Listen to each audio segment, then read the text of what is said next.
धर्म के नाम पर पाखंडियों और अपराधियों द्वारा धन इकट्ठा और जमीनों पर फर्जीवाड़ा करके उन पर कब्जा करने की जो प्रक्रियाएं हैं वह की जा रही हैं। यह आमतौर पर जो धार्मिक नगरी हैं उन सभी में देखा जा रहा है। जहां तक हमने इंडियन डिटेक्टिव अगेंस्ट क्राइम ने पता किया है तो कुछ बहुत सारे इनमें से पाखंडी और अपराधियों को तो यह भी ज्ञान नहीं है कि कोई भी संस्था का रजिस्ट्रेशन कैसे होना है। एटीजी और 12A तो बहुत आगे की बात है। इन जो ये पाखंडी और जो ये अपराधी किस्म की जो प्रवृत्ति के लोग हैं, इनकी उत्तराखंड और उत्तर प्रदेश में जांच पड़ताल की जा रही है।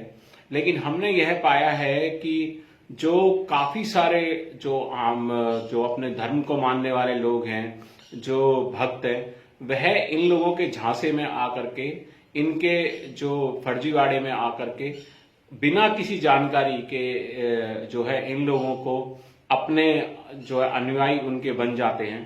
तो ऐसे लोगों से हम यह चाहेंगे कि उत्तराखंड और उत्तर प्रदेश में तो यह जांच पड़ताल की प्रक्रिया शुरू हो चुकी है। बाकी संपूर्ण जहां पर भी इस तरह के अगर आपको लगता है कि कोई पाखंडी और अपराधी किस्म की प्रवृत्ति के लोग हैं तो उनकी जानकारी तुरंत उनकी शिकायत कीजिए ताकि उन पर जल्दी से जल्दी कार्रवाई की जा सकती है। होता यह है कि कुछ इस तरह के लोग जिन्हें यह भी प्रक्रिया पता नहीं होती कि कोई ट्रस्ट या कोई जो संस्था है उसे किस तरह से रजिस्ट्रेशन कराया जाता है, वह क्या करते हैं, 2-4 जगह से इधर उधर से थोड़ा बहुत चीजों का पता कर लिया और किसी भी माध्यम से जो है लोगों को बरगलाने की प्रक्रिया अपनी शुरू कर देते हैं कि फला फला हम ये हैं, फला ऐसे है, फला वैसा है। आज के समय में क्योंकि लोग बाग कुछ डरे हुए ज्यादा होते हैं, क्योंकि ये भौतिकवाद का युग है, इसलिए ऐसे लोगों के झांसे में आ जाते हैं।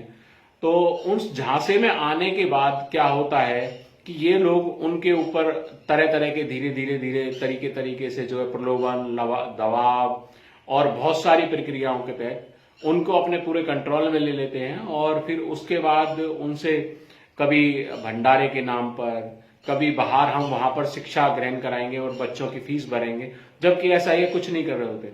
जबकि सच्चाई यह है कि जब कोई गुरु होता है तो गुरु की जो परंपरा थी या जो गुरुकुल जब चले थे, तब उसके बाद हमारा ये जो धर्म था आगे बढ़ा। सनातन धर्म के अंदर एक प्रक्रिया शुरू से पहले से ही रही है।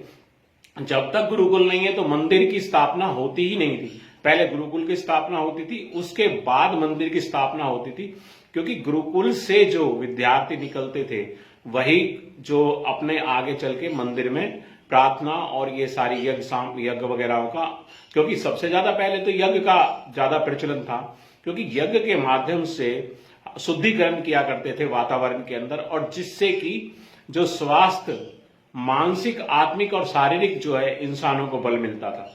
आज की प्रक्रिया क्या हो गई है कि सिर्फ धन इकट्ठा करना, जो अपराधी किस्म के और जो अनभिज्ञ लोग हैं जिन्हें पता ही नहीं है कि सही मायने में पहले आपको एक शिक्षण संस्थान, जिसे हम गुरुकुल कहेंगे, उसकी एक स्थापना करनी होगी। उसके बाद आगे आप धर्म के नाम पर मंदिर या धर्मशाला या आगे जो ये भी आप मठ या अनाथालय बना लेते हो जिसमें कि रुपया आप इकट्ठा करते रहते हो, वह कर सकोगे। लेकिन उसके लिए भी एक प्रक्रिया है कि आज के दौर में जो सरकारी संस्थान है, जो गवर्नमेंट है, वहां से आपको पहले उसका एक रजिस्ट्रेशन कराना होता है।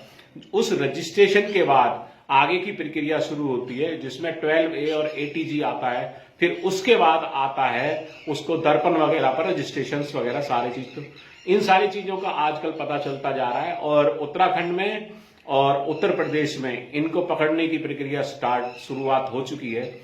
अगर आपके आसपास भी इस तरह के कोई भी धर्म के नाम पर और जो है खाने के नाम पर या किसी चीज के नाम पर जो है रुपया इकट्ठा कर रहे हैं, तो उनकी तुरंत, ऐसे अपराधी किस्म के लोगों की और ऐसे पाखंडियों की तुरंत शिकायत करें ताकि उन पर समय रहते कार्रवाई की जा सके।